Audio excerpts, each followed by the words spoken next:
कल ही राहुल गांधी ने वोट चोरी पर सदन में चर्चा के दौरान क्या कहा था, याद है? मोदी सरकार संस्थाओं पर, इंस्टीट्यूशंस पर कब्जा कर रही है, नियंत्रण कर रही है। मोदी सरकार में संस्थाओं पर खतरा है, चाहे वो जुडिशरी है, चाहे चुनाव आयोग है। लेकिन संस्थाओं को खतरा आखिर किससे है ना? जिनकी तस्वीर इस वक्त आप देख रहे हैं, जस्टिस स्वामीनाथन है इनका नाम, जस्टिस स्वामीनाथन। वो समझिए, मैं समझाऊंगा। न्यायपालिका, देश का सबसे बड़ा इंस्टीट्यूशन, खतरा किससे है? मैं एक बार सिलसिलेवार तरीके से आपको समझाऊंगा। साल 2018 याद है आपको? सुप्रीम कोर्ट का सबरीमाला केस में प्राचीन हिंदू मंदिर और मान्यताओं के खिलाफ फैसला। कोर्ट ने 53 साल पुरानी परंपरा बदल दी थी, याद आया? सबरीमाला एंट्री, मंदिर में एंट्री को लेकर विवाद, कोर्ट ने वो मतलब 53 साल पुरानी परंपरा बदल दी। कोई महाअभियोग उनके खिलाफ नहीं, फैसले को स्वीकारा गया। साल 2024 में सुप्रीम कोर्ट ने कश्मीर हिंदू नरसंहार केस को रीओपन करने से इंकार कर दिया। कोई महाअभियोग नहीं, फैसले को स्वीकारा गया। 2024 में ही जब पूरे ज्ञानवापी परिसर की एएसआई सर्वे की अपील खारिज हो गई, कोई महाअभियोग नहीं, स्वीकारा गया फैसले को। और सबसे जरूरी ये देखिए, सबरीमाला केस में मान्यताओं के विरुद्ध सुप्रीम कोर्ट का फैसला, 53 साल पुरानी परंपरा। फिर 1990 कश्मीर हिंदू नरसंहार रीओपन करने से इंकार, कोई महाअभियोग नहीं। फिर इसके बाद आगे बढ़िए, 2025 पूरे ज्ञानवापी परिसर को एएसआई सर्वे की अपील खारिज हुई, कोई दिक्कत नहीं, फैसले को स्वीकारा गया। सबसे जरूरी याद है, जब सीजीआई ने भगवान विष्णु पर एक टिप्पणी की थी, बहुत ज्यादा विरोध हुआ था, जाओ अपने भगवान विष्णु से कहो, बड़ा बवाल हुआ था, भावनाएं आहत हुई थी, लेकिन कोई महाअभियोग नहीं, संस्थाओं पर भरोसा। लेकिन अब जो मैं आपको बताऊंगा ना, आपका दिमाग घूम जाएगा। एक मंदिर की पहाड़ी पर दीप जलाने की अनुमति देने वाले जज के खिलाफ कांग्रेस, समाजवादी पार्टी, शिवसेना, उद्धव गुट, डीएमके के नेता ने लोकसभा अध्यक्ष ओम बिरला को जज स्वामीनाथन के विरुद्ध महाअभियोग का नोटिस सौंप दिया है। एक पहाड़ी पर दीप जलाने का फैसला देने की वजह से जस्टिस स्वामीनाथन के खिलाफ देश की कुछ पार्टियों के माननीय सांसद, 100 से ज्यादा सांसदों ने जस्टिस स्वामीनाथन के खिलाफ महाअभियोग प्रस्ताव का नोटिस लोकसभा अध्यक्ष ओम बिरला को सौंप दिया है। दूसरी तरफ और सुनिए, chief justice of India justice Suryakant ने रोहिंग्या और घुसपैठियों के खिलाफ वाले फैसले में कहा था ना, रोहिंग्याओं के लिए रेड कारपेट नहीं बिछा सकते। उनके इस बयान के खिलाफ भी अब उन जज पर हमले शुरू हो गए हैं। इसके बावजूद लोकतांत्रिक संस्थाओं को खतरा मोदी से है।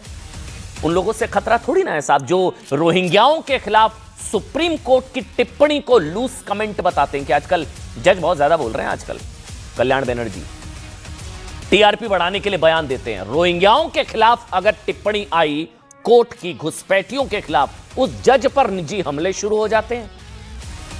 लोकतंत्र को खतरा उन लोगों से भी नहीं है साहब जो खुद को डिफेंडर ऑफ डेमोक्रेसी कहते हैं। अब ये तस्वीरें देखिए, आप पहचान सकते हैं, अखिलेश यादव हैं, कनिमोई हैं, प्रियंका वाड्रा हैं, ये सारे नेता हैं यहां पर। मद्रास हाई, ये विवाद सुनिएगा, मद्रास हाईकोर्ट दरगाह मंदिर विवाद में हिंदू पक्ष में फैसला दिया, तो फैसला देने वाले जज के खिलाफ गठबंधन इन सब ने कर लिया। ये सब जानते हैं क्यों है? लोकसभा अध्यक्ष ओम बिरला को एक जज के खिलाफ महाभियोग का प्रस्ताव देने के लिए, इसमें उद्धव ठाकरे जी के भी हस्ताक्षर, अरविंद सावंत, माफ करिएगा, अरविंद सावंत जो कि उनकी पार्टी के सांसद, उनके भी हस्ताक्षर हैं। उद्धव ठाकरे की पार्टी, मतलब आप समझ सकते हैं। जस्टिस स्वामीनाथन के खिलाफ क्या कहा जा रहा है कि उन्होंने धर्मनिरपेक्षता की उपेक्षा की है। हिंदुओं के पक्ष में उनका फैसला पक्षपातपूर्ण है।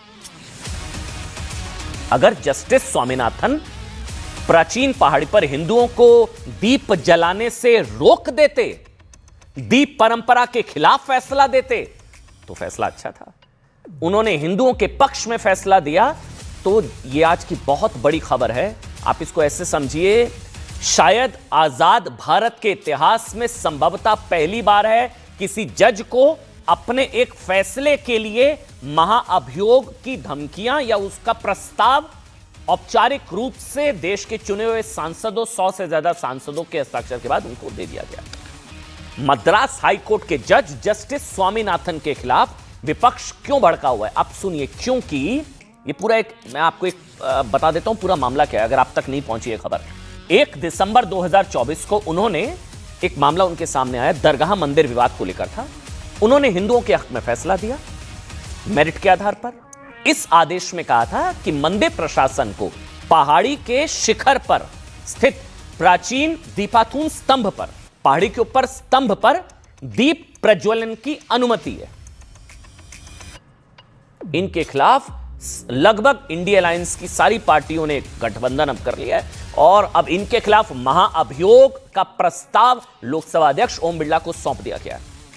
वहां राज्य सरकार है, डीएमके, हाईकोर्ट के इस आदेश की धज्जियां उड़ा दी, आदेश लागू करवाने से इंकार कर दिया। दीप प्रज्वलन, ये वो तस्वीरें भी हम लेकर आए आपके लिए। इसके बाद हाईकोर्ट ने हिंदू पक्ष के 11 लोगों को सीआईएसएफ की सिक्योरिटी में दीप जलाने के आदेश दिए। कहते हैं हिंदू राष्ट्र। आरोप है कि स्टालिन सरकार के आदेश पर हिंदुओं को पहाड़ी पर चढ़ने से रोक दिया गया और आदेश की अवमानना या अवज्ञा से नाराज कोर्ट ने कहा, अगर कोर्ट के आदेश का पालन नहीं करना लोकतंत्र के लिए खतरा है और यह लोकतंत्र के अंत के संकेत है, इससे लोकतंत्र खतरे में नहीं आएगा। मतलब आप ऐसे समझिए, कोर्ट ने एक तरह से कहा कि अदालत के आदेश की अवमानना लोकतंत्र की हत्या है, लेकिन खुद को लोकतंत्र और संवैधानिक अधिकारों का चैंपियन मानने वाले सांसद जज स्वामीनाथन को दबाव में लाने की कोशिश कर रहे हैं। प्रियंका गांधी, ये देखिए, अखिलेश यादव, ए राजा, कनिमोझी, गौरव गोगोई समेत 100 से ज्यादा सांसद इन जज साहब के खिलाफ महाअभियोग लाना चाह रहे हैं, महाअभियोग का प्रस्ताव। इन्होंने हिंदुओं के पक्ष में फैसला दिया। जस्टिस स्वामीनाथन, मैं इनके बारे में रिसर्च कर रहा था, मुझे पता लगा 52,094 फैसले सुना चुके हैं साहब, जज साहब 52,000 केसेस में फैसला सुना चुके हैं। लेकिन इनके खिलाफ महाअभियोग की तैयारी। जस्टिस स्वामीनाथन से फैसले से नाराज पार्टियों में कांग्रेस है, समाजवादी पार्टी है, आम आदमी पार्टी है, लेफ्ट है, डीएमके, और शिवसेना, यूबीटी, उद्धव गुट और एनसीपी के सांसद हैं। अब आप समझिए, इससे पहले कब विपक्ष और इकोसिस्टम, याद है, इलाहाबाद हाईकोर्ट के जज जस्टिस शेखर के खिलाफ महाअभियोग लाने की कोशिश कर चुका है। अच्छा, यह आज मामला संसद में भी उठा। अमित शाह ने आज क्या कहा, ध्यान से सुनिएगा इस मसले को लेकर। अमित शाह ने आज सदन में इस मुद्दे को लेकर क्या कहा, सुनिए। आजादी के इतने साल में नहीं हुआ है मान्यवर कि कोई जज एक जजमेंट दे तो जज के खिलाफ इंपीचमेंट लेकर आते हैं। अपनी वोट बैंक को एड्रेस करने के लिए इंपीचमेंट लेकर आते हैं मान्यवर, और ये सारे ने तो साइन कर दिया, साथ ही साथ उद्धव जी ने भी साइन कर दिया।